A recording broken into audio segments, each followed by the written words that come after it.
Namhlanje ubufakazi bakaMkhwebane buthome ngokuqedelela ebufakazini bakhe bayizolo lapho bekaphethe indaba zikaMengameli zejima lokuzifunela amavoti CR17 begodi waraga ngelithi kuyini ekufunekako mayelana nokuziphatha kwamalunga weParliament. Purely on the basis of the 500,000 amount which the President himself brought to the attention of Parliament.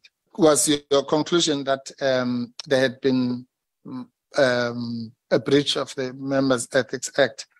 Umkhwebane uvumelana noMpofu bona i500,000 yanikelwa ijimeni leCR17 akhange yavezwe eParliament. These are the relevant prescripts I followed. The Executive Members' Ethics Act, and the President was the member of Parliament as a deputy by then when the money was paid, and was obligated as well to declare in terms of that. And when we check the records in Parliament, the declaration of this amount was not made. Umkhwebane uthi isiqundu sekomiti sokubhala kubiza uRamaphosa bona zokuvela ngaphambi kwekomiti le kutsho bona ufakazi bakhe uMkhwebane ngibo bodwa. Kodwa umbiko kaMkhwebane ngejima leCR17 uhlangana nembiko yachithwa amakhotho.